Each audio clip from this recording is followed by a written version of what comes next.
Juan XXIII, que fue el primero que revolucionó la iglesia a tal punto de pedir perdón a los indígenas de América y a los esclavos africanos. El glorioso Sucre tiene más de 100 años de historia y hoy cuenta entre sus exalumnos gente muy valiosa en todas las profesiones. Y está usted que fue el rector de la universidad, fue gobernador de Nariño. ¿Y por qué zafarse del yugo de España? Porque eran unas colonias que estaban totalmente oprimidas. Hola, este es el podcast para pensar en serio. Nuestro invitado de hoy, Eduardo Zúñiga Erazo, doctor en Antropología y Etnología Americana de la Universidad Complutense de Madrid, magíster en Comunicación Educativa de la Universidad Tecnológica de Pereira, antropólogo de la Universidad Nacional de Colombia, miembro de la Academia Nariñense de Historia y presidente de la Fundación para la Investigación y Desarrollo de Nariño, Milcíades Chávez. Ha sido rector de la Universidad de Nariño y gobernador del departamento. Fue profesor de la Universidad de Nariño entre 1972 y 2003 y por su calidad y aportes académicos e investigativos se le concedió la máxima distinción como profesor emérito. Durante su vida, el eje de sus actividades ha girado en torno al conocimiento de la realidad social, económica y política, con el criterio de buscar soluciones a los múltiples y complejos problemas de Nariño. En este episodio hablaremos de sus raíces, sus aulas, sus maestros inolvidables, sus obras, realidades y sueños en el sur, con la evocación histórica de personajes como Fray Ezequiel Moreno Díaz, Agustín Agualongo, Simón Bolívar y Antonio José de Sucre. Soy Uriel René Guevara Revelo.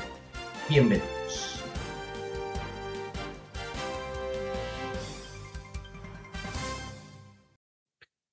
Doctor Eduardo Zúñiga Erazo, gracias por estar en podcast para pensar en serio. Bienvenido. Muchas gracias. Para mí una alegría conversar esta noche, este día con usted. ¿Dónde se encuentra en estos momentos, doctor Eduardo? En la biblioteca de mi casa. He estado muy juicioso en mi trabajo de escritura. Bueno, tenemos en sus datos que usted es 100% ipialeño. Hablémonos de ese nacimiento, de su familia, de esos primeros años acá en la ciudad de Frontera. Pues en efecto, yo me siento orgulloso de haber nacido en Ipiales, precisamente en la Plaza de los Mártires, en donde viví mis primeros años y de donde tengo mis primeros recuerdos, desde mi nacimiento hasta que me gradué en el Colegio Nacional Sucre en 1965.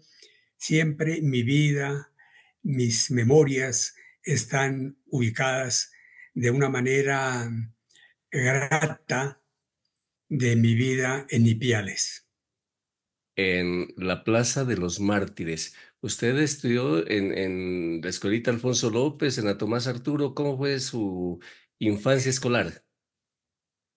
Bueno, mi infancia, yo estudié en la Tomás Arturo Sánchez, una escuela pública. Recuerdo el primer día que fui acompañado de mi hermano mayor, pero apenas pasamos el umbral de la puerta, mi hermano vio a sus amigos y se fue corriendo donde ellos y yo quedé allí en, en- en medio de un mundo desconocido, Ujú. ¿no?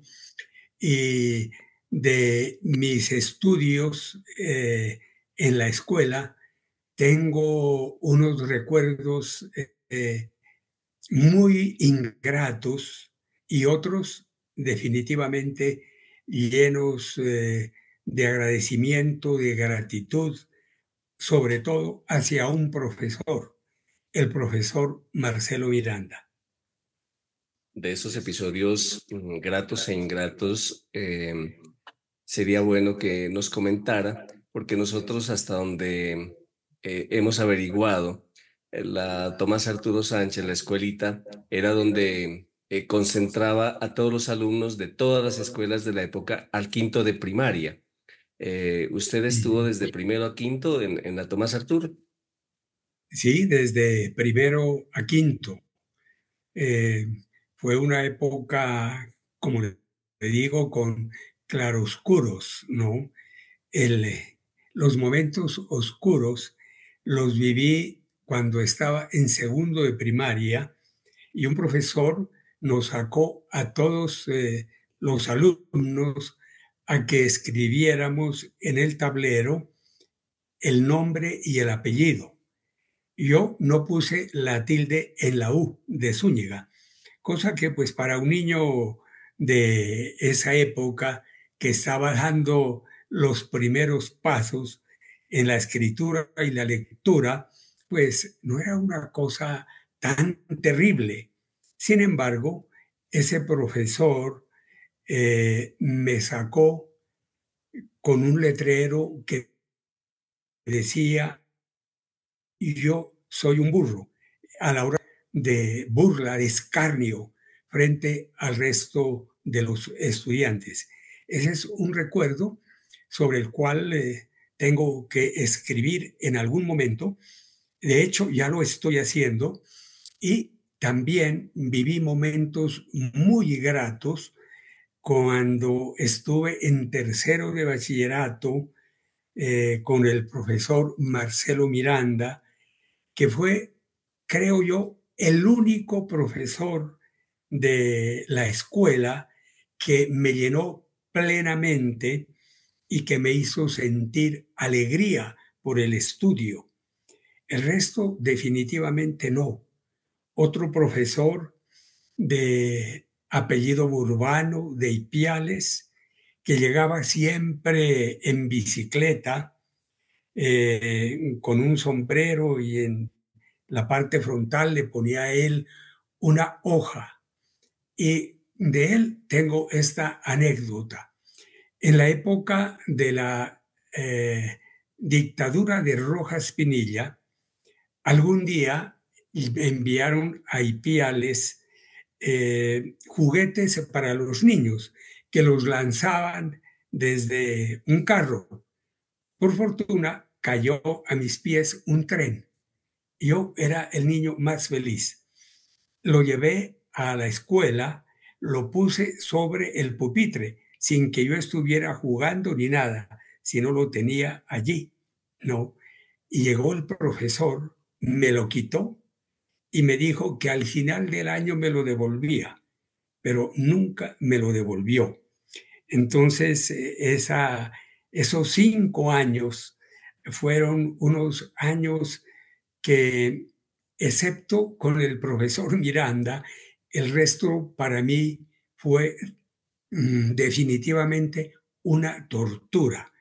Llegaba los domingos en la tarde y yo me deprimía al saber que tenía que ir a la escuela al día siguiente. Eso cambió cuando ingresé al Colegio Sucre, ¿no? Que fue definitivamente la alegría, porque allí el colegio recién nacionalizado tenía una planta de profesores de primera línea en todo, y el sistema de enseñanza era un sistema muy grato, y con el rector, el doctor Caviedes, ¿no? Que un hecho anecdótico, simpático, ¿no? Él, a todos los cursos, una vez a la semana, teníamos baño obligatorio, que él lo supervisaba. Uno entraba a unas baterías de baño, tenía que enjabonarse y pasar frente a él para demostrar que en efecto uno se había bañado y se había bañado bien. Este rector fue magnífico, se preocupaba por la salud oral, hacía concursos, fue un buen rector definitivamente. Permítame regresar a lo de las orejas de Soy un burro. Era segundo de primaria, el escarmiento era, me imagino, a la hora del descanso, a la hora del recreo, y pues la usanza, y en eso consistía la tortura, era de que los niños se paseaban Sí, delante en suyo efecto. y Sí. Bueno, realmente eso no sucedió, ¿no? Pero yo estaba parado en una esquina en el patio y los niños realmente no le pusieron mayor atención, ¿no? Eh, pero yo sí me sentía anonadado completamente. No quiero ni mencionar ni decir el nombre del profesor, por respeto a su memoria, porque ya debió haber muerto. bueno, yo conocí al profesor Burbano y lo conocí en la bicicleta también. No tuve la suerte de conocer al profesor Marcelo Miranda, pero sabemos que esa memoria que usted tiene de él la honró bautizando una institución educativa aquí en la ciudad de Ipiales, precisamente como Politécnico Marcelo Miranda. Entonces, la comunidad educativa de esta institución y obviamente el municipio dice, bueno, ¿y por qué Marcelo Miranda? Siempre ha sido la pregunta y como usted bautizó a esa institución, yo sí quisiera preguntarle por qué. Bueno, él era un profesor que, como dije antes, nos hacía las clases muy amenas, muy respetuoso, con un sistema didáctico propio de él y con los magros recursos de los sueldos, de los salarios que tenían los profesores de primaria en esa época. Él compraba bombones de melcocha y nos repartía a los estudiantes, sobre todo cuando hacía una pregunta y alguien respondía bien, le daba de premio un bombón. Y quiero comentarle lo siguiente. Cuando yo fui rector de la Universidad de Nariño, pensando que una de las cualidades que debe tener todo ser humano es la gratitud. Estando yo de rector, fui a ver dónde vivía, si existía, el profesor Miranda. Y le llevé algunos textos que yo había escrito. Ya lo localicé en el barrio El Centenario. Él tenía una tienda pequeña que la administraba con su esposa. Llegué una mañana de un domingo y le dije, profesor Marcelo Miranda, usted no me conoce a mí o al menos no me reconoce.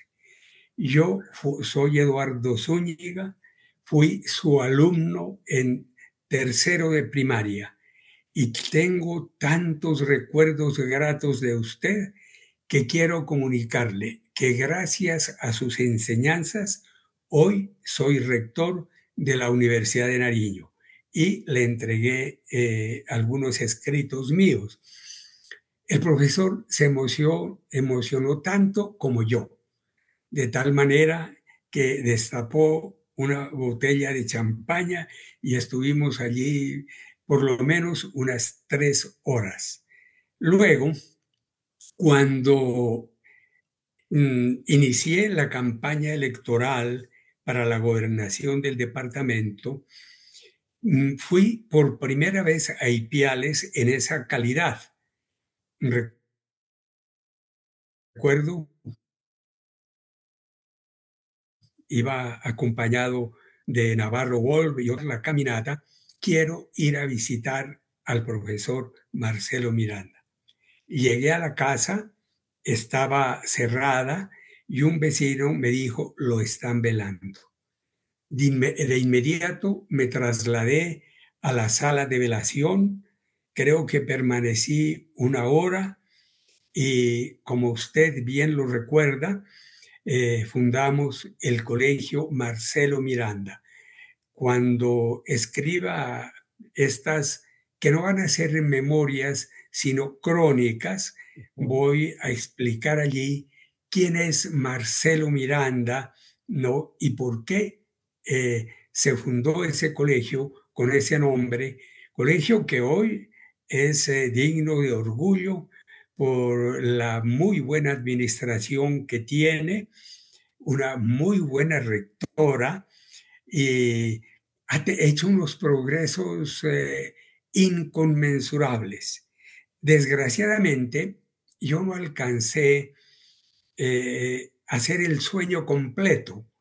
Quería que esa institución tuviera una orientación tecnológica para formar a la juventud en diferentes oficios, todos que tienen una salida laboral muy importante, pero se me acabó el tiempo. Ojalá tengamos en algún momento un gobernador amigo que le meta la mano a ese colegio con esas características, porque bien vale la pena y además Ipiales se lo merece. Gracias, doctor Eduardo. De eso han pasado 17 años que ha cumplido la institución educativa Politécnico Marcelo Miranda, 17 años desde cuando usted fue gobernador y la gente todavía recuerda que se fusionaron dos instituciones, que es la antigua institución de Cristo Obrero y el Técnico Industrial Champañá. De ahí nace el Politécnico Marcelo Miranda. Y para redondear este capítulo que sé que a usted le gusta y nos encantaría mirar su crónica, eh, ¿qué pasó con las orejas de burro? ¿Usted se las quitó, se las quitaron o cuál era el ritual?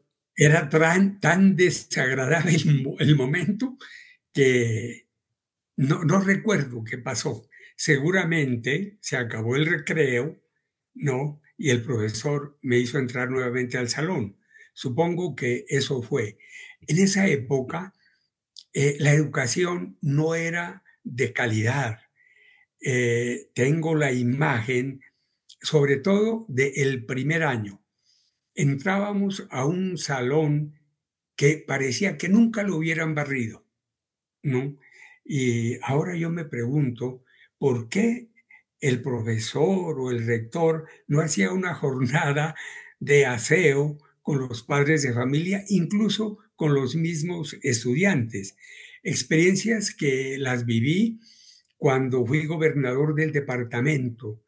En San Pablo entré a un colegio maravilloso, muy bello, lleno de flores, ¿no? Con caminitos de piedra, todo hecho con la colaboración de los profesores y los estudiantes.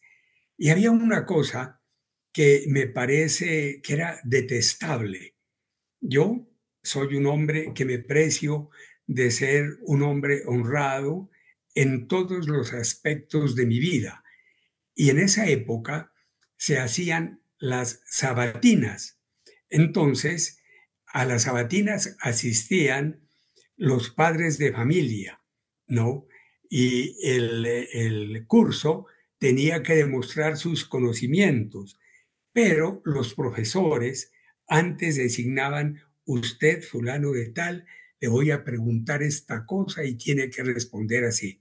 A mí me parece que eso estaba mal porque nos estaban enseñando a engañar y eso no podía ser. Por fortuna, ese paso con la gloria del profesor Miranda fue un paso más bien oscuro en mi vida académica. Muy bien, pero me imagino que de ahí en adelante ya no volvió a escribir Zúñiga sin tilde en la U. Eso, esa ha sido la mayor enseñanza. Bueno, la vida en el Colegio Sucre dice que fue totalmente distinta. El glorioso Sucre, que tiene más de 100 años de historia, pues ha recibido en sus aulas lo más preciado de la juventud ipiareña y de la exprovincia de Obando. Y hoy cuenta entre sus exalumnos, pues, gente muy valiosa en todas las profesiones. y está usted que fue rector de la universidad, fue gobernador de Nariño, y sus estudios que los dedicó con base en ese fundamento académico que lo da la institución como el Sucre. Obviamente la institución, la educación en Ipiales es muy buena, hay instituciones educativas similares al Sucre y también hay otras instituciones gloriosas. Al fin y al cabo, eso de la gloria es cosa de los espíritus y no de la prensa. Hablemos, sí. Una ¿Ah? acotación muy breve. Yo doy fe de que hoy la educación en Ipiales es totalmente distinta a la que yo viví. Sí. El Sucre para mí fue una maravilla. Tengo los más gratos recuerdos en todo sentido. Allí le cogí el amor a la lectura. Recuerdo en esa época también semanalmente nos daban una hora de biblioteca, ¿no? Y allí leí las primeras novelas, ¿no? ¿Cuál fue la primera? Que las primeras novelas y me parecía, digamos, que la lectura lo trasladaba a uno como a otro mundo, lo hacía vivir y conocer otros mundos, otras gentes, otras culturas. Y eso me llenaba a mí de mucha satisfacción. Le preguntaba que cuál fue su primera novela, la que ha sido la inolvidable, mejor dicho.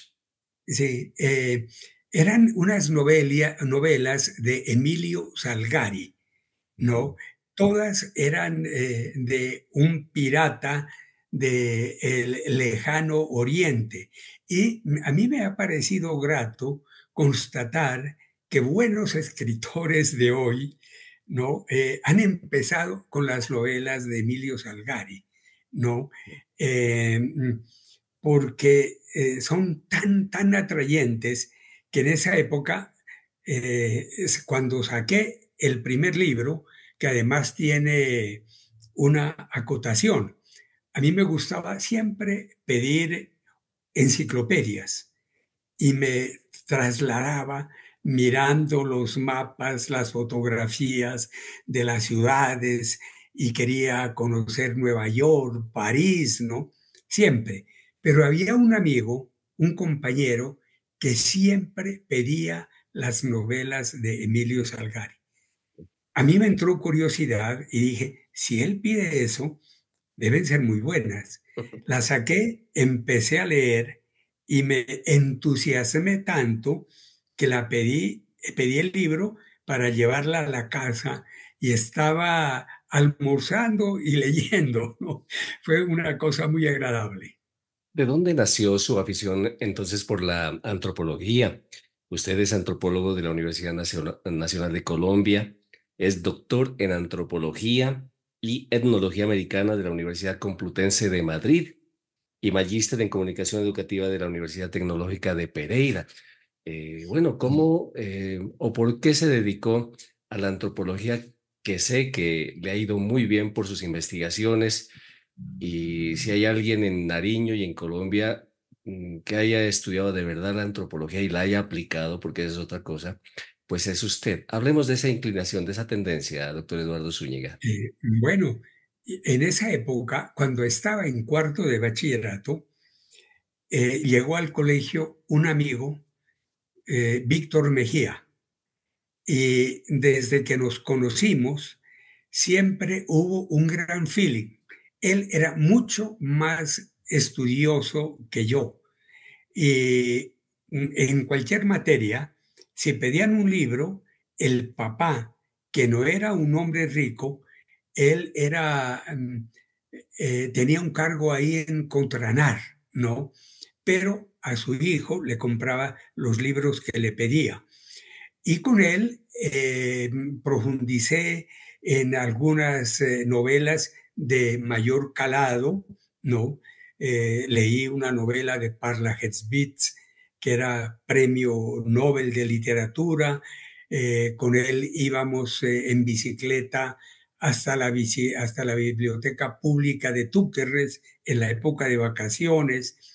Y un día él me regaló una revista la revista colombiana de antropología. Me dijo, ve, ahí hay un artículo de mi tío Segundo Bernal Villa, que era en ese momento profesor en la Universidad de los Andes. Leí varios artículos de esa revista y a partir de ese momento, en cuarto de bachillerato, me dije, yo tengo que ser antropólogo. Ese fue el inicio, la lectura. ¿Y qué aires lo llevaron a Madrid? Bueno, en la Universidad de Nariño, solamente quien no tuviera entusiasmo por superarse era porque no quería. La universidad daba todas las ventajas para que los profesores fueran a cualificarse. Fui a la Universidad Complutense porque pensaba, haciendo el doctorado, hacer mi tesis de grado investigando en el archivo de Sevilla, cosa que sucedió. De tal manera que en Madrid estuve 2 años y en el archivo de Sevilla un año largo, ¿no? Y allí encontré unos documentos muy valiosos que me sirvieron para elaborar mi tesis, que fue sobre la encomienda en el distrito de Pasto. El distrito de Pasto era mmm, toda la zona andina del departamento, ¿no? De tal manera que había documentos desde el río Mayo hasta Potosí, todo lo que hoy, lo que constituyó en algún momento la provincia de Obando, Mastúquerres, ¿no? Fue un trabajo muy, muy importante. Ya que mencionas la Universidad de Nariño, todavía existe ese mérito que a los mejores docentes o el talento humano que tiene, pues se lo reconoce con algo que se denomina profesor emérito. ¿Existe todavía esa distinción? ¿Quién se la merece y cómo se siente porque usted la obtuvo? Sí.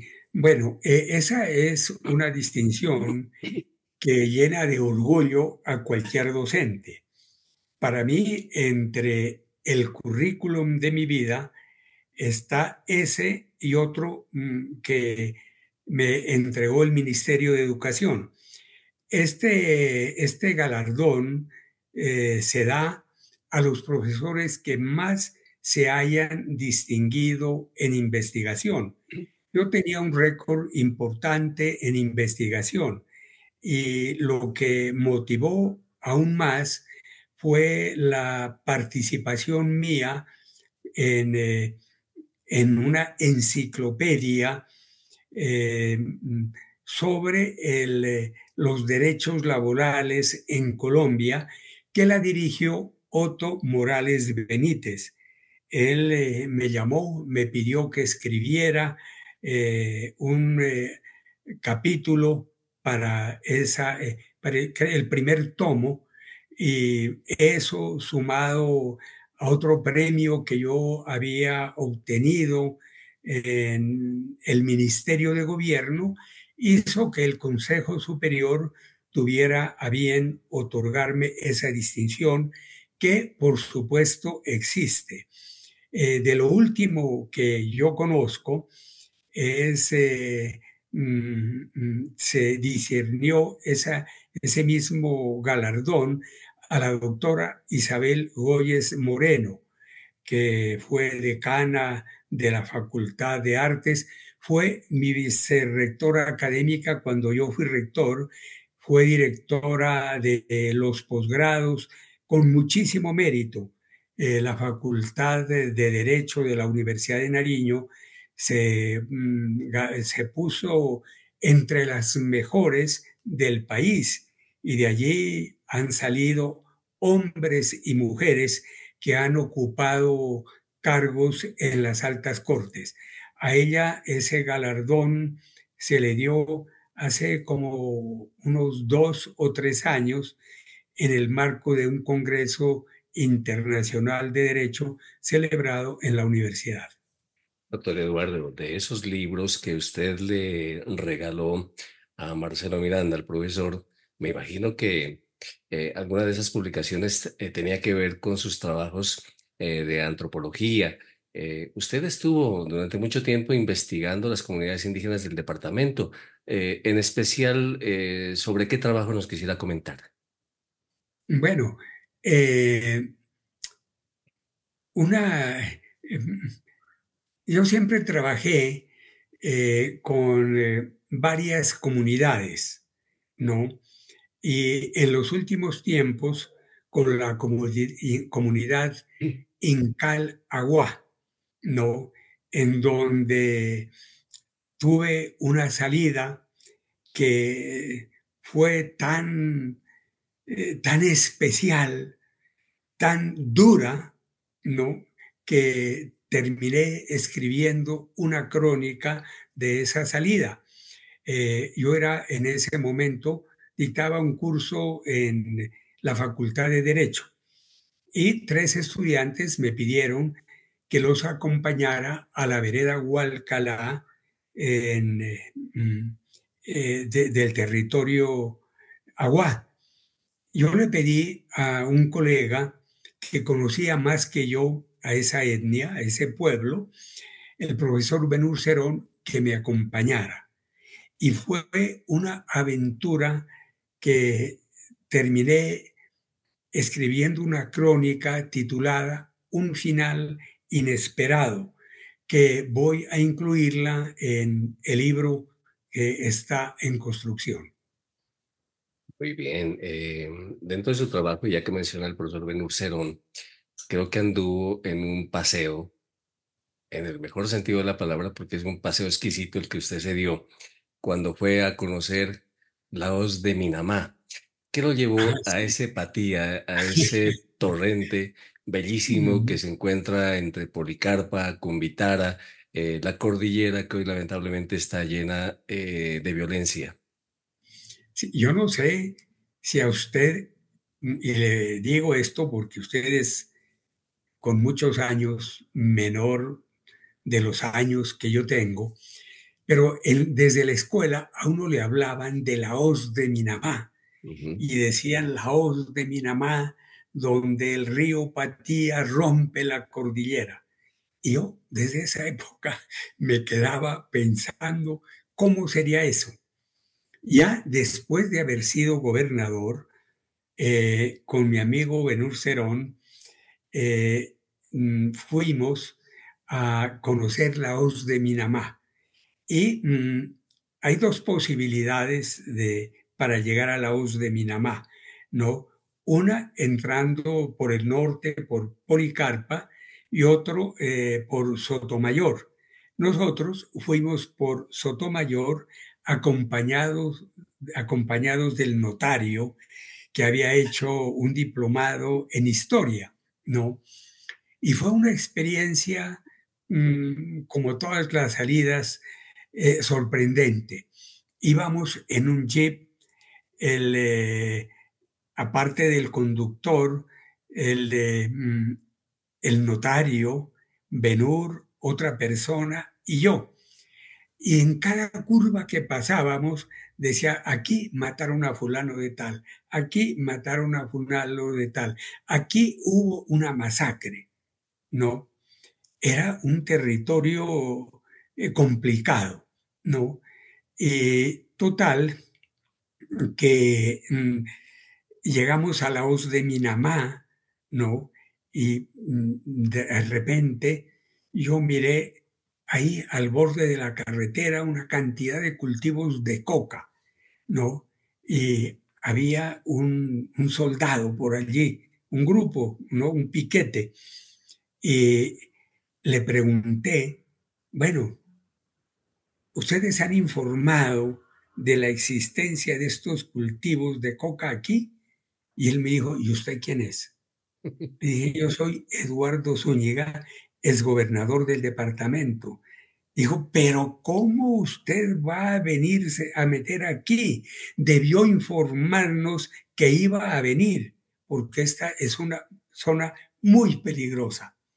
Le dije, tiene razón, pero cuénteme, ¿qué pasa con la coca? Dijo, lo que pasa es que ese no es un problema del ejército, sino de la policía. No, de tal manera que fue una experiencia muy importante porque allí hice un breve documental sobre lo que fue esa salida. Es que esos documentales son muy bonitos, usted los puede consultar en redes, especialmente en YouTube, porque como lo anuncié anteriormente, usted también hizo una maestría, es magíster en comunicación educativa de la Tecnológica de Pereira. Ya aplicando sus estudios, su tesis es bastante importante porque tiene que ver con un segmento de la comunicación que es muy llamativa. Yo quisiera que usted nos recuerde parte de esa tesis y luego que nos hable de su gestión ya como comunicador para que hoy existiera Telepasto. Bueno, eh, yo siempre he sido muy amigo, muy aficionado del cine y la fotografía, de tal manera que mientras hacía mis estudios de etnohistoria en Madrid, hice un curso de cinematografía en la Escuela Cinematográfica de Madrid, ¿no? Y allí aprendí muchas cosas. Cuando llegué a la Universidad de Nariño, me encontré con una sorpresa. Habían unos equipos de video de última generación que habían sido donados por la embajada alemana, pero ni siquiera los habían desempacado. En esa época aquí había dos canales de televisión, el de el CESMAC y el de la Universidad Mariana. Nosotros organizamos el canal de televisión de la Universidad de Nariño, hacíamos documentales, había un equipo muy bueno, pero ninguno de los tres canales cumplía con el ordenamiento legal establecido por la Comisión Nacional de Televisión, y era que estos canales deberían tener en su parrilla al menos el 50% de su producción. Entonces yo hablé con el rector del CESMAC, la rectora de la Universidad Mariana, con el alcalde, con el gobernador, y les propuse que fundemos Telepasto, ¿no? De tal manera que fundamos Telepasto. Yo estuve dirigiendo allí eh, esa sección importante de la universidad, del municipio, del departamento, y durante mis ratos libres escribí un largometraje cuyo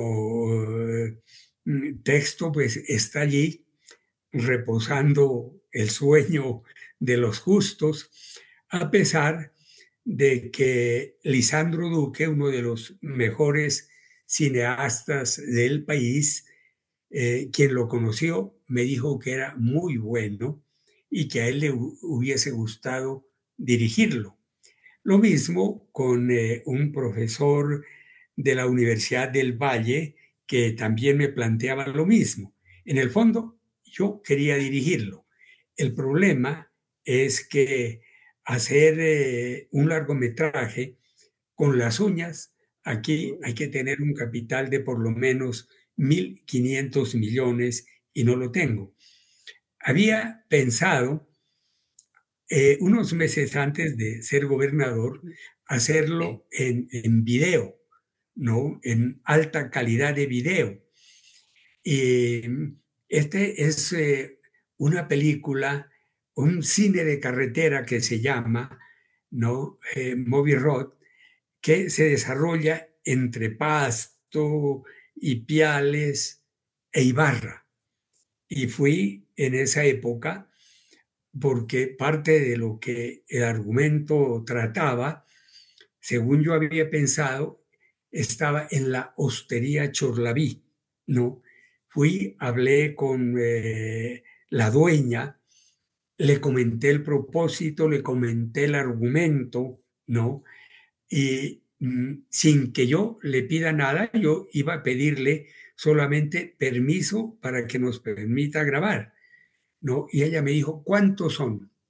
Y yo le dije, actores son 4, pero en el total de personal unos 18.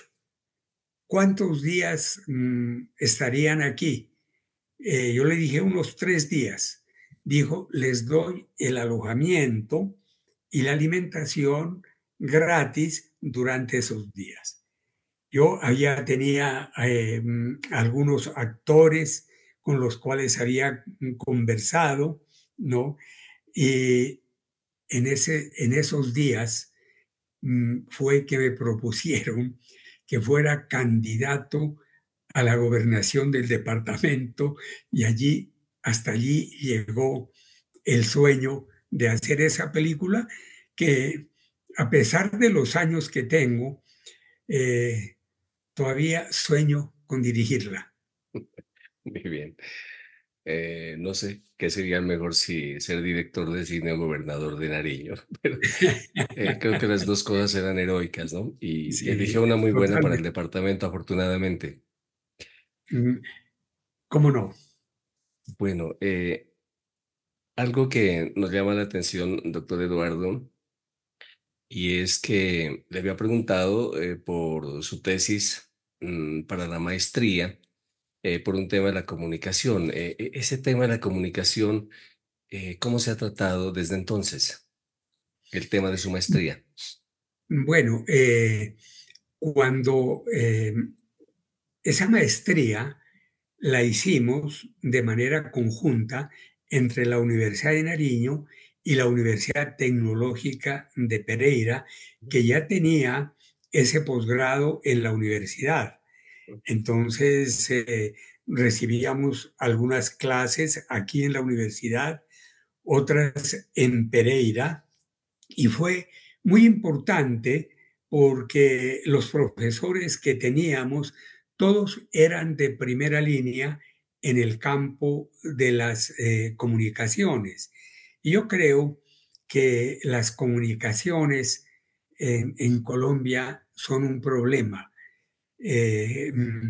contando con excepciones como el trabajo que usted adelanta de manera independiente, con objetividad, y ahora a nivel nacional, a través de YouTube, hay un periodismo de primera categoría, pero los canales nacionales, privados, ¿no? Al igual que la radio, en su mayoría, en lugar de informar objetivamente sobre la vida social y económica, política del país, yo creo que más tienden a desorientar antes que a formar una verdadera ciudadanía. El problema de la comunicación es un problema grave, no solamente en el país, sino en el mundo. Volvamos a lo del archivo de Sevilla. Me imagino que es el archivo de Indias de Sevilla, donde usted acopió una documentación valiosa para su tesis sobre la encomienda en el distrito de Pasto durante el siglo XVI. Eso le valió también ser miembro de número de la Academia de Historia de Nariño. Sí, por supuesto, en una época en la cual estaba de presidente el doctor Alberto Quijano Guerrero. Y allí hay que hacer una disertación cuando uno se recibe como académico de número. Yo en esa época hablé sobre Colombia como un país de regiones, porque los nariñenses somos total y absolutamente distintos a cualquier otra región del país. Los costeños del norte, los antioqueños, los santandereanos, los bayunos. Con mucha razón, Jorge Salamea dijo cuando hizo un estudio sobre Nariño: Nariño no es un departamento, es un país. Entonces, mi trabajo de recepción en la academia fue precisamente sobre Colombia, un país de regiones, ¿no?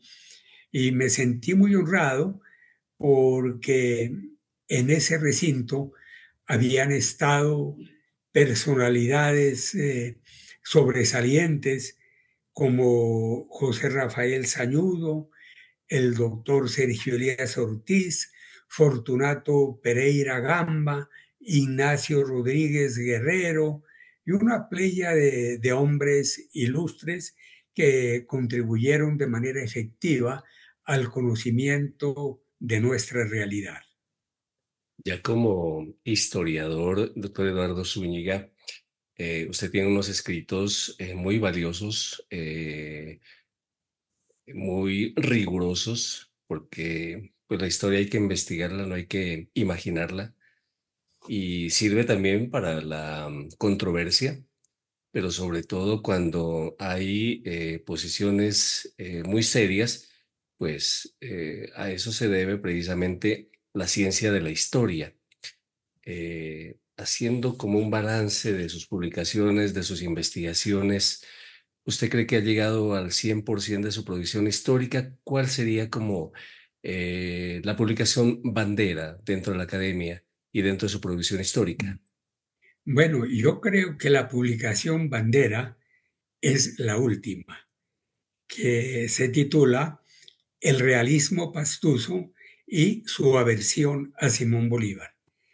Es un estudio en el cual hago un análisis no solo de la época de la independencia y de Simón Bolívar, sino es un estudio general de la zona andina del departamento de Nariño y de manera especial de lo que sucedía en Ipiales y la exprovincia de Obando y Pasto, en la cual mm, Ipiales en esa época, hasta ahora, era fundamentalmente una ciudad liberal y Pasto una ciudad conservadora, una ciudad mm, gobernada por una élite, ¿no? Eh, que era una élite terrateniente, una élite que se preciaba de no tener mancha de sangre, de indio, de negro, de mestizo, de moro, de judío, etcétera. De tal manera que esta era una élite que estaba convencida que el poder del rey, el poder soberano del rey, había sido otorgado por Dios. Y como era de origen divino, al rey había que serle fiel y había que obedecerle. Pero no solo eso, sino que además la corona establecía que cada que ascendía al trono un monarca había que jurarle fidelidad. Y aquí el pensamiento religioso de esa época era distinto al pensamiento religioso vigente en la actualidad. En esa época, digamos,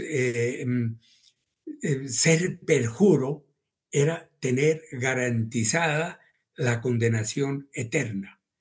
Y era una cosa tan grave que a mí se me viene a la memoria una anécdota. Cuando estaba como en tercero de bachillerato en Ipiales, o segundo tal vez, llegaron a Ipiales una cantidad de taxis modernos que se habían conseguido a través de la federación. En esa época tener un carro era un lujo de las personas pudientes. El papá de un amigo había comprado un carro de esos. Pues era un acontecimiento, hicieron fiesta en la casa, se emborracharon y mi amigo, muy joven obviamente, sacó las llaves del carro, ¿no? Nos buscó a los amigos, era domingo, y nos pusimos a dar vueltas por la ciudad y en un momento determinado, subiendo por el Grupo Cabal, por la avenida, allá había unos postes, unas luminarias con unas bases profundas. El amigo aceleró, nos chocamos, dimos muchas vueltas. El carro quedó inservible. El papá fue a decirnos a cada uno de los 4 amigos que habíamos estado en ese siniestro para decirnos que nos pedía el favor de ir a declarar que quien estaba conduciendo era el chofer y no el niño, el joven, ¿no? Y a mí, créame, me entró una angustia porque dije, ¿cómo me voy a hacer perjuro? ¿No? Y se me ocurrió ir donde el padre Alirio Coral, que era un curita de avanzada, a contarle mi gran dilema, cómo yo iba a jurar en vano, cómo iba a poner a Dios por testigo de un hecho que era una falsedad. El padre, de un pensamiento muy moderno, dijo, no te preocupes, cuando estés jurando, tú piensa en Jesucristo y dile que ese juramento es inválido. A mí me dio una tranquilidad de conciencia única y refiero esto porque si yo ya en el siglo XX pensaba así, póngase usted a ver a los pastuzos de esa época, que eran flagelantes, ¿no? Eh, Siguiendo una doctrina cristiana que ya se ha superado, por fortuna, se flagelaban, ¿no?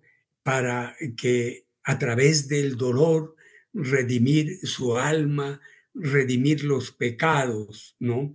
Entonces, era una postura tal que cuando llegó la invitación de la Junta Patriótica de Quito al Cabildo de Pasto para que se una a la causa, de inmediato el Cabildo dijo, el pueblo jamás es soberano, el único soberano es el rey. Que nos digan los de Quito si tienen permiso de Dios para declararse soberanos. Y de inmediato asumieron la guerra como los cruzados, dispuestos, como lo dijeron o lo hicieron, a derramar hasta la última gota de su sangre en defensa del rey y de la religión. Y de la religión, pues porque era una cosa sacrílega el pensamiento de creer que el pueblo era soberano. Y fíjese que en Ipiales no pasaba lo mismo. Ipiales estuvo siempre con los patriotas. Así que este libro, a mí, hasta este momento, me ha traído muchas satisfacciones. Duré un poco más de 4 años para escribir más de esas, algo más de 500 páginas que tiene el libro, y en estos días estamos ya trabajando en la segunda edición, que me encantaría hacer la presentación en Ipiales. Con mucho gusto, cuente con nosotros porque también le hicimos la presentación de ese hermosísimo libro y presentábamos en pantalla parte de la publicación. Ya que está tocando este tema, doctor Eduardo, pues es muy importante porque dentro de su trabajo también hay una figura que viene como a encarnar lo que usted está diciendo, la vida entre los pastusos, entre los nariñenses de Ezequiel Moreno Díaz, hoy beato o santo. Santo, Santo oye, ya. santo. Ujú. Sí, bueno, a Fray Ezequiel Moreno Díaz hay que mirarlo también en su época, en su momento. Él era de los que, desde que llegó a Pasto en 1895, hasta que se fue muy enfermo en 1905, siguiendo los dictados del Papa Pío IX, predicaba que el liberalismo era pecado. Y él en sus oraciones, según nos cuenta el padre Jaime Álvarez, que en paz descanse, eh, mm, pedía a Dios que le mande pobreza, que le mande enfermedades, que le mande todos los males, porque para eso él era su hijo. Y ese pensamiento lo transmitía a, a la población. Y la población hasta 1950 iba a, a Jesús del Río a flagelarse, ¿no? Era una religión distinta a la que se vive hoy a partir sobre todo de Juan 23, que fue el primero que revolucionó la iglesia a tal punto de pedir perdón a los indígenas de América y a los esclavos africanos por la forma salvaje en que se hizo la conquista y se impuso la religión. Es una iglesia nueva, la de ahora. Es una iglesia que está a favor de la gente de abajo. Antes la iglesia era aliada de los poderosos. Ahora la iglesia está más con los oprimidos. Está a favor de un tratamiento digno para los migrantes. Está a favor de la preservación del medio ambiente. Era una religión distinta. San Ezequiel, no, él aquí tuvo una participación en todos los aspectos de la vida de Pasto y de Nariño, ¿no? Él estuvo ejerciendo su episcopado en la época de la Guerra de los Mil Días. Y cuando mataron, cuando asesinaron a Avelino Rosas en Puerres, aquí él hizo una procesión con Santiago Apóstol, vestido con su clámide guerrera, ¿no? A dar gracias a Dios por la muerte de este liberal que merecía, ese sí, la condenación eterna. Hace unos días, escasamente en Pasto, se hizo un homenaje, usted está muy enterado, a Agustín Agualongo. Sigue esa polémica incluso dentro de la Academia de Historia respecto de los dos personajes, Agualongo y Simón Bolívar.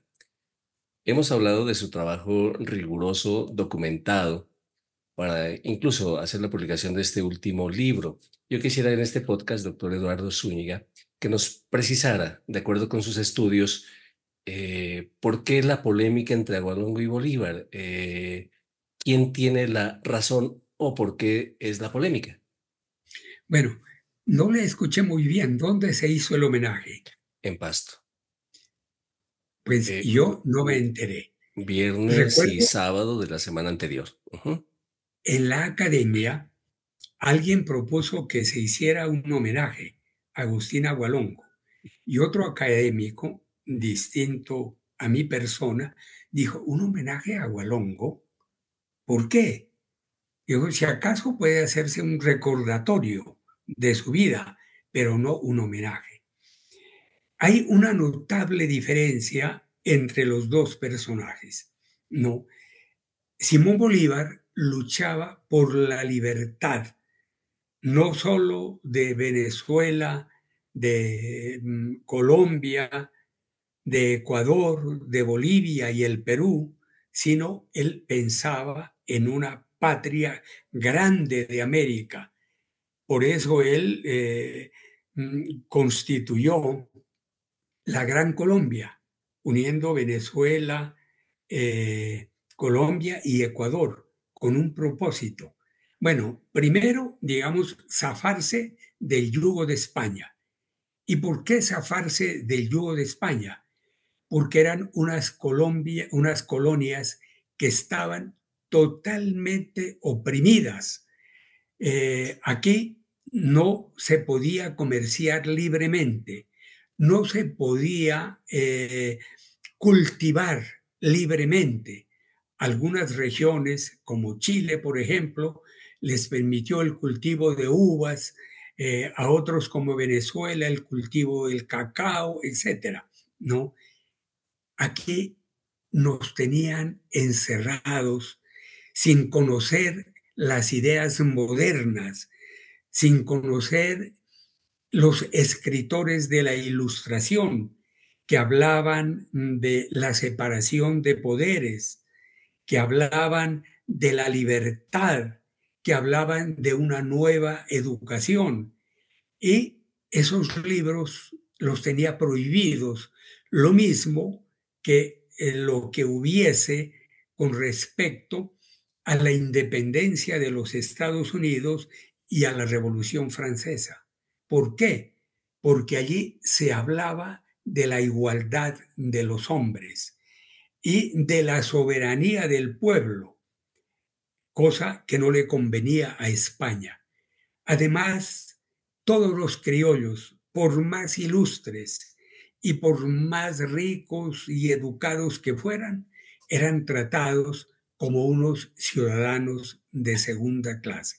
Contra eso luchó Bolívar. Aguelongo encarna el espíritu de la época de Pasto, de los dictados del Cabildo, aliado con la Iglesia, ¿no?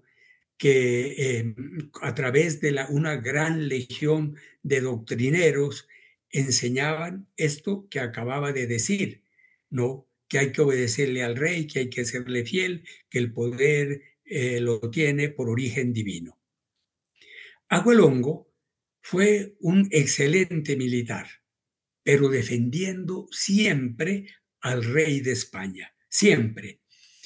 Y Simón Bolívar, cuando estaba intentando, había ya pensado viajar al Perú para luchar por la libertad del Perú, resulta que le llegó la invitación de la Junta Patriótica de Guayaquil, porque Guayaquil había declarado la independencia. Y esa junta, liderada por el poeta Olmedo, invitó no solo a Simón Bolívar, sino también a San Martín, que estaba luchando por la independencia del Perú. Y los patriotas guayaquileños, que estaban asediados por Cuenca, realista, y por la capital, Quito, en donde estaba el poder realista, ¿no? Pidió este auxilio. Simón Bolívar le pidió a Sucre, que él venía a tratar de dominar a Pasto, ¿no? Cuando llegó la noticia, él le pidió que en lugar de marchar por Pasto, vaya a Guayaquil y lo más expedito era ir por mar, por Buenaventura, para llegar a Guayaquil. ¿Por qué tenía Bolívar ese afán? Porque entre la Junta de Guayaquil había tres facciones. Una que quería la total autonomía de Guayaquil, otra que quería que Guayaquil se adscriba al Perú y la otra que se adscriba a Colombia. Lo envió a Sucre, ¿no? Y Sucre, un hombre, un diplomático de primera línea y un gran militar, logró, en primer lugar, que lo nombraran jefe de los ejércitos de Guayaquil, del ejército patriota, y además que Guayaquil pertenezca a Colombia. No, ya digamos eran unos golpes duros, pero no solo eso, derrotó a los realistas de Cuenca y lo más importante, derrotó al gobierno realista de Quito en la batalla de Pichincha, en donde cayó preso Agustín Agualongo. Mientras todo esto pasaba, Bolívar intentaba pasar por Pasto.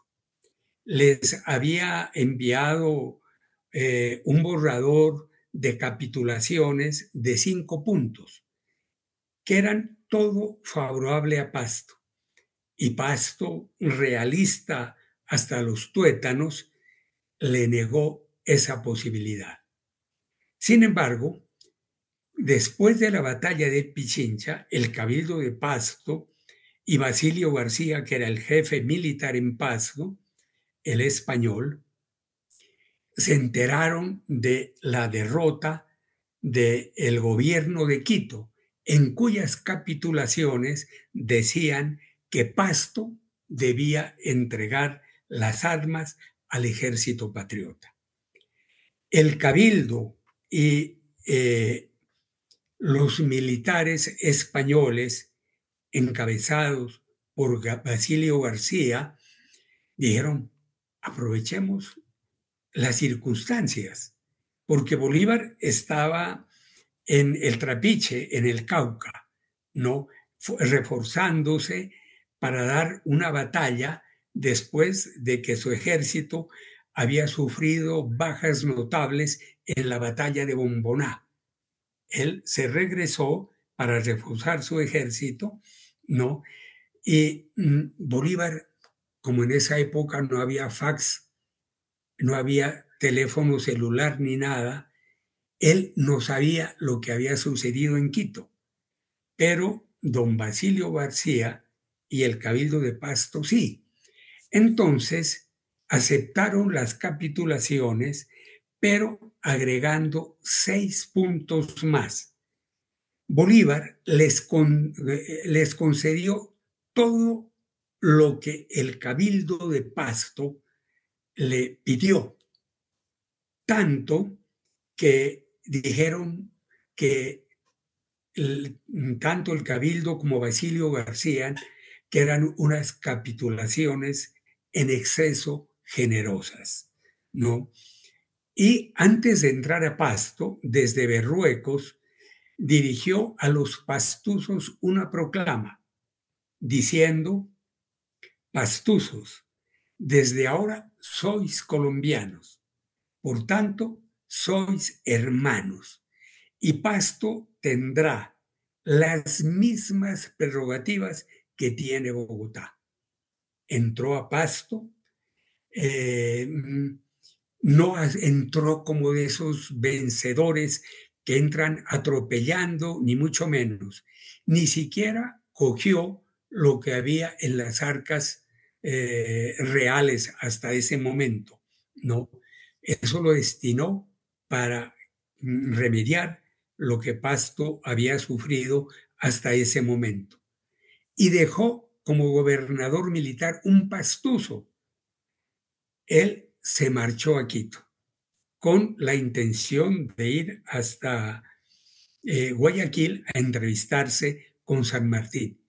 Y cuando estaba en esas, se enteró que Agustín Agualongo y Benito Boves habían conformado un ejército, se tomaron la ciudad al grito de ¡Viva la religión! ¡Viva el rey!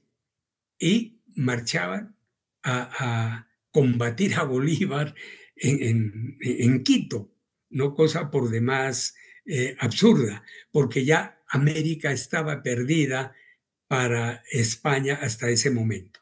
No sé si me estoy alargando demasiado Bueno, y tornándome aburrido.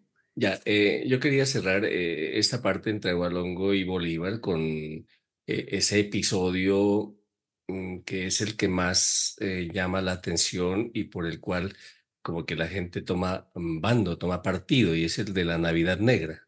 La Navidad Negra tiene estos antecedentes que ya he dicho. No, Agualongo y Benito Boves ya armaron un ejército de más de 1,000 personas, llegaron a Pasto, fusilaron a Josefina Obando, quemaron los archivos, ¿no? Y en Quito, pienso que ya pensaron ellos que la cosa no era tan fácil y se regresaron. Bolívar le encargó a Sucre que viniera a doblegar a estos rebeldes. Sucre, después de vencerlos en diferentes partes, con mucha dificultad, por supuesto, estando en Guayaquil, envía un mensajero al Cabildo de Pasto, diciendo que si Pasto rendía las armas, la ciudad ni sus pobladores sufrirían ningún daño, que de lo contrario entraría a sangre y fuego. Benito Boves, seguramente él y Agualongo, en lugar de dar una respuesta, cogieron preso al mensajero que había mandado Sucre. Dice Leopoldo López Álvarez, como era Navidad y la gente estaba borracha, no atendían ningún juicio de nada. No dieron contestación y Sucre entró como lo había prometido, a sangre y fuego. Pero este es un episodio de los tantos trágicos de la guerra y no es el mayor, ¿no? Carora, Venezuela, sufrieron mucho más de lo que sufrió Pasto. Esto, obviamente, no justifica una acción bárbara como la que se dio en ese momento. Los realistas contemporáneos se valen de ese episodio trágico para denigrar de Simón Bolívar y enaltecer a Agualongo. Y realmente hay las condiciones propias para que Agualongo sea considerado en Pasto como un héroe. Porque Agualongo encarnaba el espíritu de Pasto. Si bien los religiosos, la élite y los españoles se rindieron o firmaron las capitulaciones, el pueblo que estaba embebido de esa ideología no estaba de acuerdo. A tal punto que después de la firma de las capitulaciones, apedrearon la casa en donde estaba alojado el obispo Jiménez de Enciso, obispo que tiempo atrás había dicho: aquellos que luchen en defensa del rey se irán en derechura al cielo, ¿no? Ahora él firmó las capitulaciones y por eso apedrearon la casa. Agualongo era el sumum de lo que pensaba el pueblo de Pasto. Y como en los héroes antiguos que aparecen cuando el pueblo más los necesita, pues llegó hongo para ponerse al lado del pueblo en contra de quienes habían traicionado su forma de pensar. Esto, por supuesto, tiene una explicación más profunda, pero no quiero abusar de usted ni de quienes estén viendo este programa. Muy bien, doctor Eduardo Zúñiga Erazo, queremos agradecer su generosidad, su disposición de tiempo para este podcast, para pensar en serio. Deseamos finalmente que usted, con todo ese acopio de experiencia, de sabiduría, de amor por la familia, porque sabemos que es un agregado sin el cual usted no hubiera podido llegar tan lejos como nos ha tocado a todos los seres humanos, pues como ipialeño, como nariñense, nos hable un poco de ese legado que hay que seguir, especialmente de esas experiencias nefastas de una educación anacrónica y todas las expectativas y sueños que tiene Nariño, porque usted hoy nos ha compartido sus raíces, su experiencia en las aulas, sus sueños y realidades en el sur. Muchas gracias por haber estado con nosotros. Nos quedamos con su mensaje. No, a usted muchísimas gracias. Pues yo creo que las cosas han cambiado parcialmente. Si bien hoy la educación, las instituciones educativas tienen una buena infraestructura y muy buenos profesores, la oligarquía, como decía liberal conservadora, como decía Gaitán, todavía sigue creyendo que contar estas verdades es subversivo, ¿no? Y condenan a los profesores porque ellos piensan que cuando se cuenta la verdad se está yendo en contra del establecimiento, que se está yendo en contra de los intereses del país, cosa muy falsa. Por supuesto, creo que los educadores hacen un buen papel y los felicito porque yo sé que este es un trabajo arduo y al mismo tiempo grato. Y hay que recuperar las clases de historia, ¿no? Sí, por supuesto, por supuesto.